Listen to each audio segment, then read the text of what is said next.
Ouais, c'est bon. C'est bon. Eh bien, bonjour à tous. Pour nous présenter rapidement, donc moi je suis Aude Richard, chargée des relations, chargée de mission alternance au CFA AFIA, et je suis accompagnée de Aurélia. Bonjour à tous et bienvenue sur ce forum. Et moi, je suis chargée de relations entreprises au sein du CFA de la FIA. Donc on a deux rôles qui sont assez complémentaires. Moi je m'occupe de la partie accompagnement sur l'alternance des étudiants qui sont au CFA, et Aurélia est surtout sur toute la partie commerciale, donc relations avec les entreprises pour vous aider à trouver une alternance. Tout à fait. Alors, on va commencer par Aurélia qui va nous présenter le CFA AFIA, et moi ensuite je vous parlerai de l'apprentissage. Bien, alors le CFA AFIA existe depuis 30 ans. Nous avons fêté nos 30 ans cette année. Donc nous sommes là depuis longtemps et l'apprentissage fait partie vraiment de notre ADN. On est un CFA, ce qu'on appelle hors les murs, c'est-à-dire que nous procédons au recrutement des jeunes avec nos partenaires pédagogiques, mais ensuite nos étudiants suivent leurs cours au sein des écoles et des universités avec lesquelles nous sommes partenaires. Comme vous pouvez le voir, nous sommes un CFA un petit peu particulier puisque nous avons un conseil d'administration dans lequel siègent de fort belles entreprises dont vous avez les logos à l'écran. Comme je vous le disais, nous sommes un CFA un petit peu particulier puisque les jeunes ne sont pas chez nous, mais ont la chance de pouvoir suivre les enseignements pédagogiques au sein d'écoles plutôt prestigieuses, comme vous pouvez le voir. Voilà, nous avons des partenariats historiques, notamment avec les grandes universités franciliennes, que sont Paris 8, l'Université de Paris-Saclay, Paris Cité, également Paris-Nanterre. Nous avons également des partenariats avec Paris-Dauphine, la Sorbonne et l'université d'Évry pour les grandes universités. Et puis nous avons également de grandes écoles d'ingénieurs qui nous ont rejoints, certains depuis longtemps comme le CNAM, mais d'autres plus récemment comme l'UPEC, l'ISEP ou encore Sud Galilée. Et puis bien évidemment notre partenaire principal au niveau école d'ingénieurs, l'école de l'Effray, que l'on ne présente plus. Nous sommes un CFA donc qui a beaucoup de certifications, comme nous avons, la qualité du CFA n'est plus à mettre en doute. Donc nous avons plusieurs certifications. D'abord la certification principale, Calliope, qui est une certification d'État qui garantit aux jeunes qui rentrent chez nous en apprentissage que nous, bien évidemment, nous sommes un organisme extrêmement sérieux et tout à fait référencé par le ministère du Travail d'un côté pour les titres RNCP que nous portons, mais également, bien évidemment, par le ministère de l'Éducation nationale. Comme je vous le disais, donc quelques chiffres pour vous donner un petit peu le contexte. 21 écoles et universités partenaires, comme on l'a vu précédemment. 120 formations du bac plus 2 au bac plus 6, donc du post-bac pour nos buts et nos BTS, jusqu'à des masters spécialisés, donc en bac plus 6. Du fait, comme on le disait, de toutes nos certifications et de la grande qualité de nos enseignements au sein de nos écoles partenaires, nous arrivons à un taux de réussite aux examens de plus de 94%. Voilà, ce qui est quand même une belle garantie. Et puis, nous avons une forte progression du nombre d'apprentis, puisque, comme vous le voyez, nous espérons atteindre les 3800 apprentis au 31 décembre, c'est-à-dire dans pas longtemps. Et puis, nous avons 2500 entreprises qui nous font confiance. Et un grand nombre nous font confiance depuis 30 ans. Voilà, donc c'est vous dire la qualité des partenaires que nous pouvons proposer aux jeunes. Et puis, la FIA est heureux de compter 60 collaborateurs absolument géniaux avec lesquels on a toujours un grand plaisir à travailler. Et pour le coup, je peux me permettre de dire ça puisque ça fait maintenant 15 ans que je suis au sein de la FIA et que je m'y sens bien et que je suis heureuse chaque année d'accompagner tous ces jeunes et de les voir décrocher leur diplôme et de pouvoir concrétiser leurs projets professionnels. Donc voilà, je suis très fière d'appartenir à la FIA.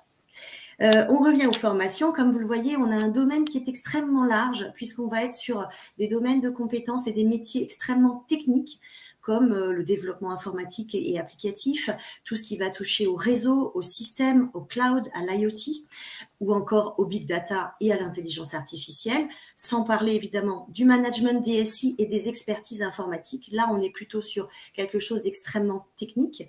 Et puis, on va avoir des experts, eux, qui vont être dans le milieu du digital, donc avec tout ce qui va toucher au marketing digital et au e-business, tout ce qui va être aussi sur l'édition de contenu numérique, tout ce qu'on a besoin aujourd'hui sur les réseaux, et puis l'informatique numérique est appliquée. Là, on est vraiment sur tout le domaine du web et toutes les formations en lien avec le web.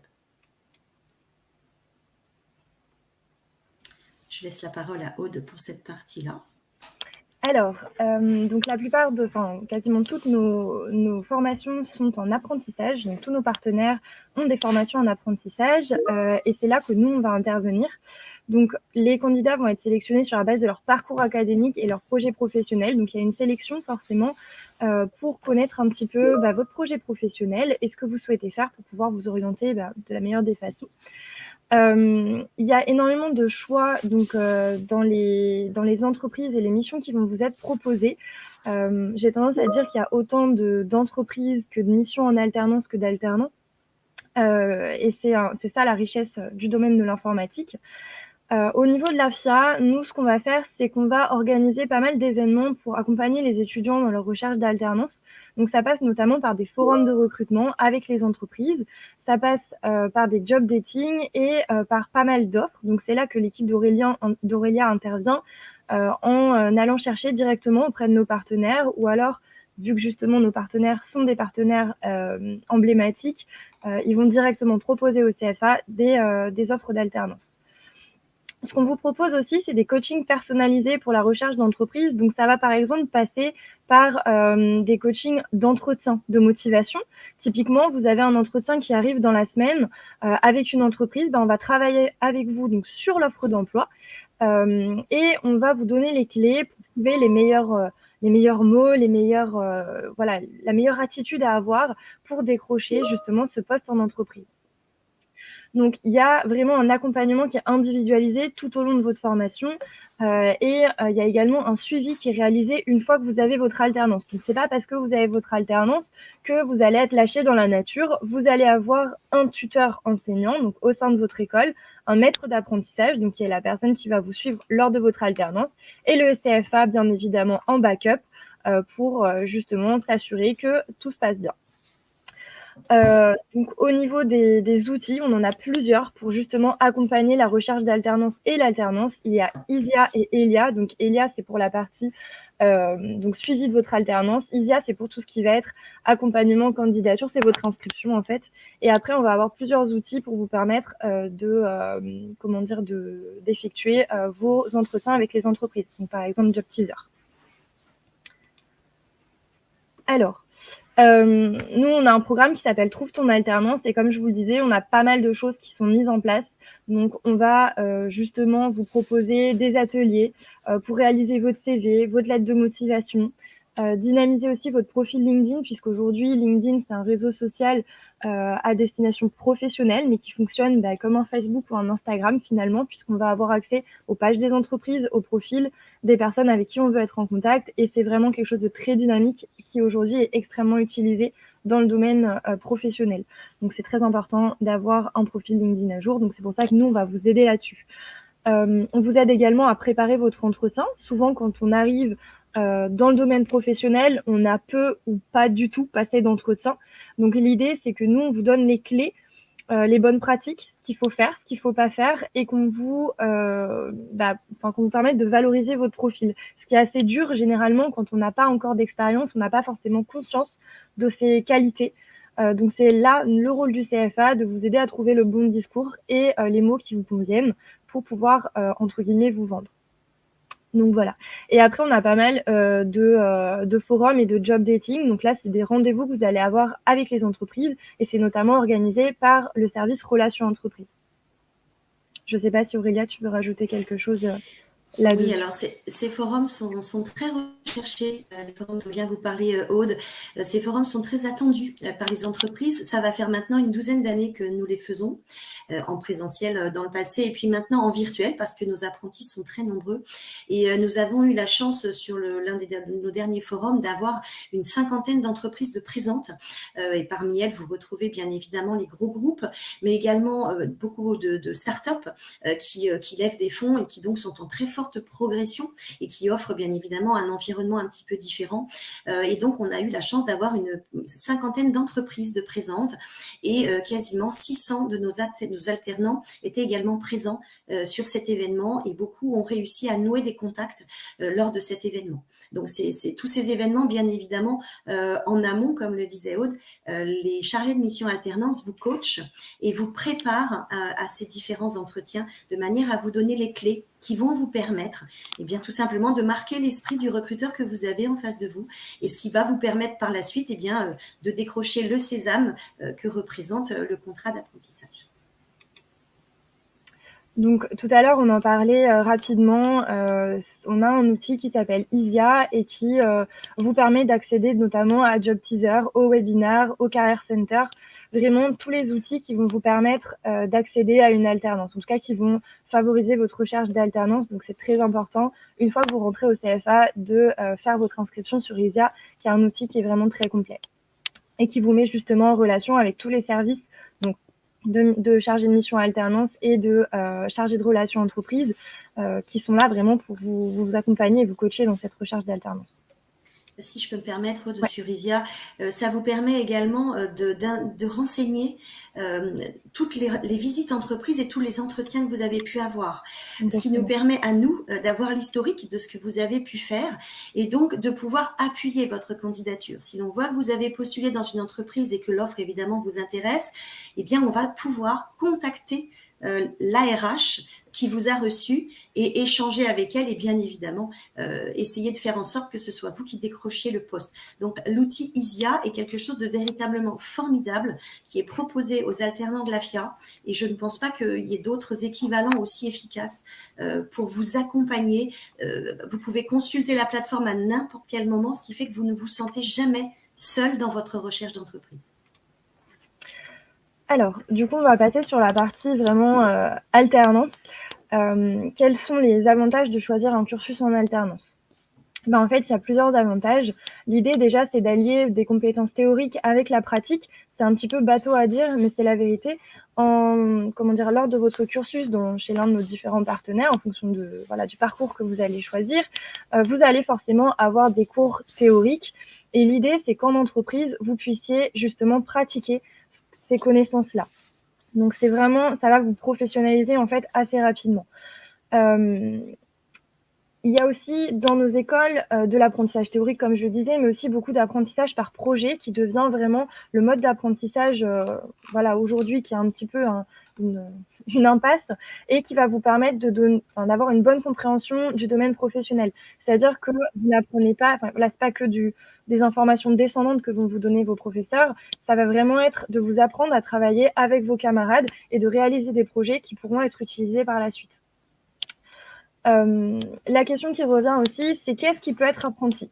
Eh bien, tous les étudiants qui sont âgés de 16 à 29 ans révolus, ça veut dire 30 ans moins un jour, sauf pour certains cas particuliers, notamment les étudiants en situation de handicap qui ont le droit d'aller au-delà de 30 ans, et les étudiants qui sont en poursuite d'études. C'est-à-dire que si à 28 ans, vous étiez en contrat sur 3 ans, eh bien, si vous renouvelez votre contrat d'apprentissage, même si vous avez plus de 30 ans, ça passe.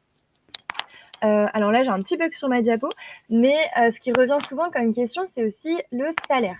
Donc pour le salaire, vous avez une grille de rémunération, donc des rémunérations qui sont conventionnelles. Donc vous avez deux types de rémunération, celle qui est conventionnelle à toute la France, et vous avez certaines branches d'entreprises qui ont des grilles qui sont un petit peu plus spécifiques.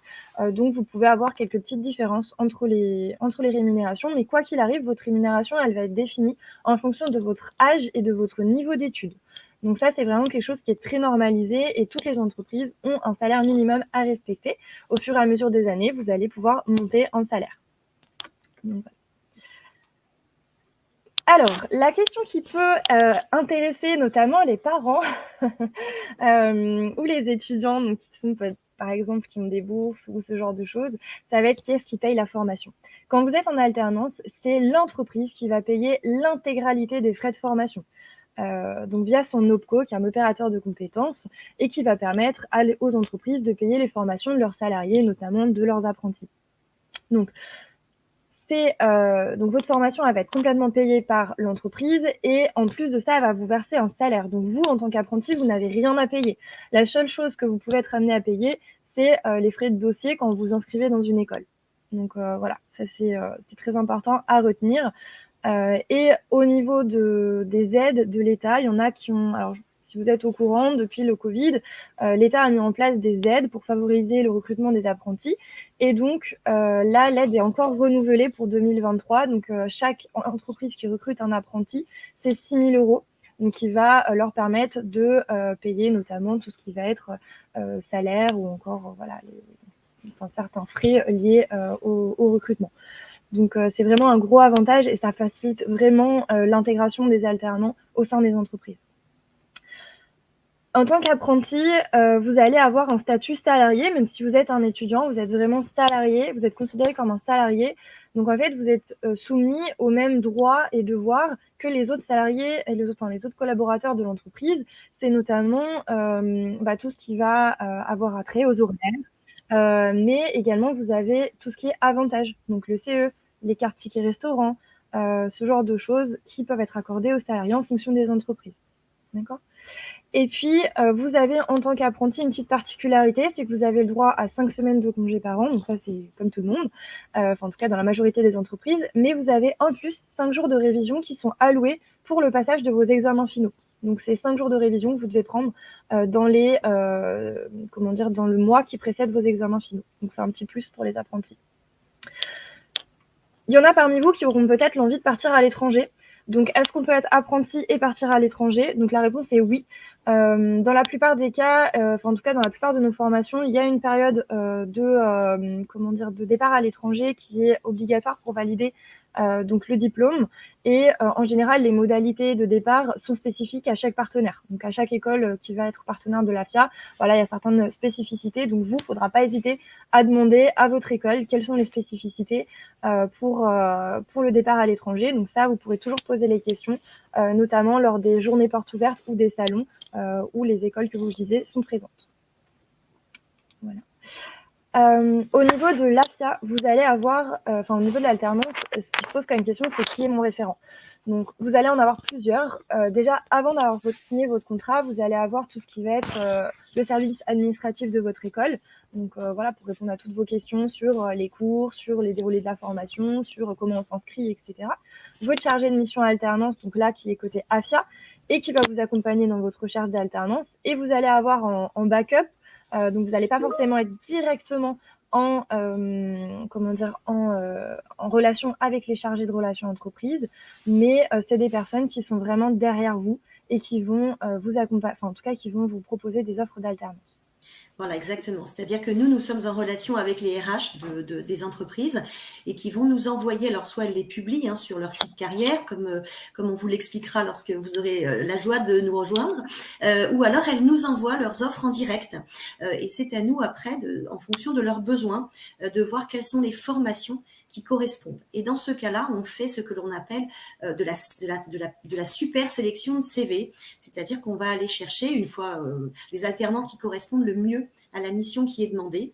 On va échanger quand même avec le CMA, donc le chargé de mission alternance, et l'apprenti, pour être sûr que la mission correspond également à l'apprenti. Rien n'est imposé.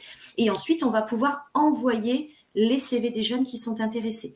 Donc, autant vous dire que quand l'entreprise reçoit 50, voire 60 candidatures d'un côté, de l'autre côté, elle va recevoir de notre part 5 CV qu'on aura préqualifiés et bien évidemment qu'elle va regarder logiquement en priorité avant le reste des CV. Donc, c'est vraiment un plus que le service entreprise vous apporte en étant toujours à l'affût des nouvelles missions, des nouvelles entreprises qui arrivent sur le marché, des startups qui sont en grande montée de puissance, de manière à toujours pouvoir récupérer, un maximum de missions auprès de ces entreprises, de manière à ensuite vous permettre d'avoir un nombre d'offres relativement important. Donc voilà, donc c'est nos héros de l'ombre qui travaillent pour vous, mais que vous ne voyez pas forcément, mais qui font un travail conséquent derrière pour vous aider à trouver votre alternance. Donc après avoir signé votre contrat, là vous allez avoir plusieurs personnes qui vont vous accompagner. Ça va être notamment votre tuteur ou tutrice enseignant, donc c'est la personne au sein de votre école qui va s'assurer que les missions correspondent à votre cursus et qui vont vous accompagner dans votre scolarité. Donc quand vous avez des questions par rapport à certains cours, par rapport à certaines spécialités, si vous avez des difficultés en cours, ça va vraiment être votre référent. La deuxième personne, ça va être votre maître d'apprentissage. Alors, très généralement, ça va être votre supérieur direct, votre N+1, on appelle le N+1. C'est pas obligatoire, mais c'est vraiment la personne qui va vous former et qui va vous accompagner dans vos missions en alternance. Donc, c'est clairement celle qui va vous apprendre votre métier. Très souvent, vous pourrez être accompagné en entreprise d'autres collaborateurs qui vont vous aider au quotidien. Ça peut être votre voisin de bureau qui peut répondre directement à vos questions. Mais le maître d'apprentissage, ça va vraiment être votre référent et la personne avec qui vous allez pouvoir communiquer dans l'apprentissage de votre futur métier. Et puis, vous avez toujours votre chargé de mission alternance. Donc, nous, on ne vous lâche pas. On va s'assurer que votre alternance se passe bien. Donc, on va être en contact avec votre maître d'apprentissage et votre tuteur enseignant. Et on va être vraiment votre référent pour tout ce qui concerne l'apprentissage. Donc, si par exemple, vous avez des questions, quand est-ce que j'ai le droit de prendre mes congés, est-ce que le salaire que je touche, c'est bien le bon? Généralement, oui. Mais voilà, donc nous, pour tout ce qui va être lié à l'apprentissage, et au CFA, on est là pour y répondre. Et vraiment, nous, c'est pareil, on s'assure, on chapeaute un petit peu en s'assurant que tout se passe bien. Alors, donc, est-ce que vous avez des questions par rapport au CFA AFIA, juste avant qu'on enchaîne sur les 5 préjugés de l'informatique? Alors, je vois qu'il y a pas mal de questions dans le chat. Alors, les bootcamps, ils sont complètement gratuits. Tous les étudiants qui sont inscrits au CFA peuvent participer au bootcamp. On vous incite d'ailleurs fortement à y participer. C'est en général de 10h à 18h. Tu me diras si je me trompe, Aurélia, mais c'est sur ce créneau-là et vous pouvez venir toute la journée puisqu'il y a des ateliers. Il y a plusieurs ateliers sur la journée. Le dernier qu'on a fait, vous aviez par exemple un atelier sur la revue de CV, sur votre profil LinkedIn. On avait un atelier sur la gestion du stress. On avait un atelier sur les job boards et il y avait également des ateliers de simulation d'entretien ainsi qu'un stand pour faire vos photos, donc LinkedIn et CV. Avec une photographe professionnelle, bien évidemment. Voilà. Histoire que vous ayez sur vos CV des belles photos pro que vous pouvez ensuite utiliser, bien évidemment, sur tous vos profils et sur tous vos espaces de réseau professionnels. Est-ce qu'on pose les questions, Aude, ou est-ce que, parce que je ne vois pas les questions. Alors, comme on a le temps qui file un petit peu, donc au niveau des préjugés de l'informatique, donc nous on est très souvent en contact avec les étudiants et la première chose qui revient, c'est très souvent l'informatique, c'est un métier très masculin. Oui, alors ça, effectivement, c'est quelque chose, c'est vraiment un préjugé qui a la vie très, très dure. Après, parfois, les médias ne facilitent pas tellement la vie, mais absolument pas. Hein. C'est un métier qui est extrêmement valorisant également pour les femmes, qui représente quand même 30%. Du nombre des salariés qui travaillent dans l'informatique. Et vraiment, on a une féminisation des métiers de l'informatique. Il y a beaucoup d'entreprises qui demandent dans ce qu'on appelle l'équité. Aujourd'hui, il faut la parité. C'est un mot qui revient souvent. Donc, les entreprises sont très demandeuses de profils féminins. Donc, je dirais que les femmes ont une carte à jouer, au contraire, sur les profils informatiques. Donc, il y a des organisations qui montent des événements à l'occasion des femmes. Donc, il y en a quelques-uns comme Women in Tech. On vous mettra les liens, bien évidemment, dans le chat, où Elles bougent, ou bien encore Femmes du numérique. Tout ça, ce sont des opérations ou femmes ingénieures qui visent à promouvoir auprès des femmes la qualité des formations et surtout leur dire qu'elles ont parfaitement leur place. C'est un enjeu majeur, cette féminisation des métiers de l'informatique et d'ailleurs des sciences en règle générale, qui est soutenue par l'Éducation nationale et le gouvernement. Donc effectivement, mesdames, n'hésitez pas, ne vous en privez pas, vous avez votre place et vous êtes attendues. Alors, un autre préjugé, c'est est-ce qu'il faut être geek ou savoir coder pour faire de l'informatique? Alors ça aussi, c'est vrai que quand on voit un petit peu, on voit toujours c'est bien souvent des jeunes hommes derrière leurs ordinateurs complètement impliqués et hermétiques au monde extérieur. Alors non, bien évidemment, pas du tout. Il faut vraiment pas confondre les accros de jeux vidéo, dans lequel il y a d'ailleurs pas mal de femmes, avec ce qu'est un informaticien, pour ce qui est le terme générique. Voilà, donc on ne passe pas sa vie à coder, sauf si effectivement c'est un choix. On a des jeunes effectivement qui aiment coder et qui donc vont faire le choix de passer leur temps à coder, mais c'est absolument pas ça. Je dirais même qu'avec les nouvelles technologies de low-code et no-code, on est en train de basculer à l'inverse dans des métiers où il y a de moins en moins de code. Donc vraiment, le champ des possibles est infini en termes d'informatique. Il y a des débouchés absolument phénoménaux. Et donc vraiment, il n'y a pas besoin d'être un accro ou un génie du code pour faire de l'informatique. Alors, une autre question qui revient souvent, c'est qu'il est difficile de trouver une alternance en informatique quand on a peu d'expérience. Eh bien, moi, je vais vous répondre que c'est vrai et faux. Alors, effectivement, pour trouver plus facilement, généralement, il est préférable d'avoir effectué des projets personnels ou scolaires. Donc, c'est pour ça qu'il y en a certains, je voyais dans le chat, qui posaient des questions sur le cursus, donc au niveau du bac. Donc, en général, ce qui est bien, c'est quand on veut faire de l'alternance, c'est d'avoir déjà au préalable effectué un petit peu touché un petit peu au développement web, logiciel, et enfin, peut-être même avoir codé un petit jeu, ou alors avoir administré des forums ou des sites, ou encore même, lors de vos jobs étudiants, d'aller vendre du matériel informatique, par exemple chez Darty, chez Boulanger. Ça vous permet de connaître un petit peu le monde de l'informatique. Mais ça, c'est pas obligatoire. L'avantage, c'est que le secteur de l'informatique recrute énormément, et le rôle justement du CFA, ce sera de vous aider à mettre en valeur votre profil ainsi que vos compétences. Donc, c'est un domaine où il est aussi très facile de s'auto-former et donc de rapidement rajouter des connaissances à votre CV. Donc, ne vous inquiétez pas si vous avez peu d'expérience. Il faut que vous ayez juste une curiosité de base qui va vous permettre de monter rapidement en compétences. Et puis, forcément, si vous touchez un petit peu à l'informatique, déjà, c'est toujours ça de plus qui va vous aider à trouver une alternance. Prochaine question. C'est certains secteurs sont assez bouchés, peu porteurs, ou alors sont un effet de mode, par exemple le marketing digital ou la blockchain. Alors ça, c'est plutôt faux, véritablement. L'informatique, c'est vraiment un secteur qui ne connaît pas la crise. Au contraire, il y a un manque de candidats absolument terrible. Et donc, les entreprises sont en pénurie et parfois, elles sont en détresse de ne pas trouver de candidats parce qu'elles ont des projets qui sont bloqués. Et puis, n'oublions pas qu'en plus, en informatique, eh bien, à l'instant où on se parle, il y a un grand nombre de métiers qui n'existent pas encore. Je pense au métaverse. Il y a encore 5 ans, c'était totalement utopique. Et aujourd'hui, voilà, ça avance, ça se concrétise. Donc, vraiment, le secteur de l'informatique, c'est un secteur qui est à la fois tout le temps en mouvement et pour lequel il n'y a pas de problème pour trouver du travail.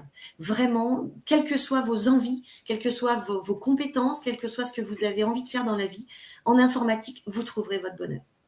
D'ailleurs, je vous mettrai en commentaire le site de l'OPIEC et de Concepteurs d'avenir, qui sont 2 sites qui peuvent vous permettre de vous orienter un petit peu et de découvrir les métiers de l'informatique, parce que certains sont encore assez obscurs et inconnus, alors que en fait, ce sont les métiers de demain.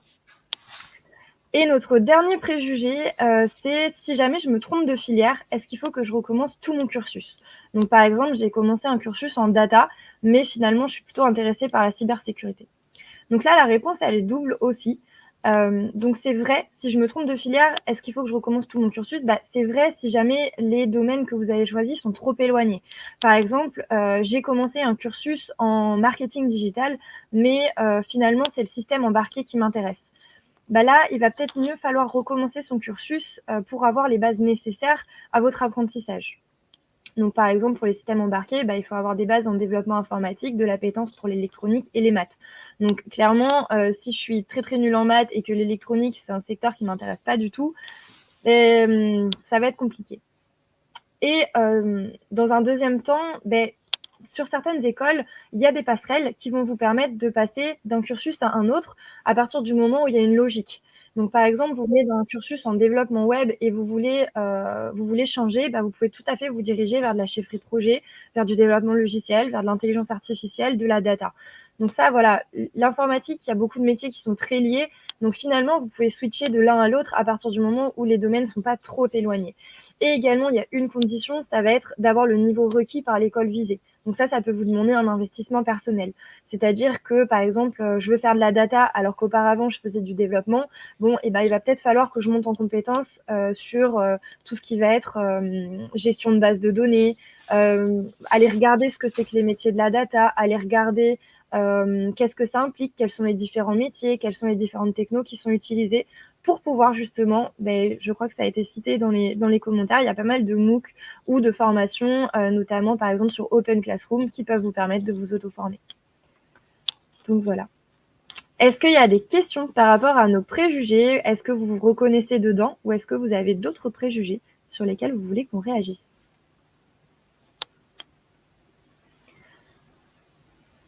Alors, est-ce qu'il y a des formations en ligne? Oui, vous avez des formations en ligne, notamment, nous, on a une école qui s'appelle O'Clock et qui est intégralement en ligne.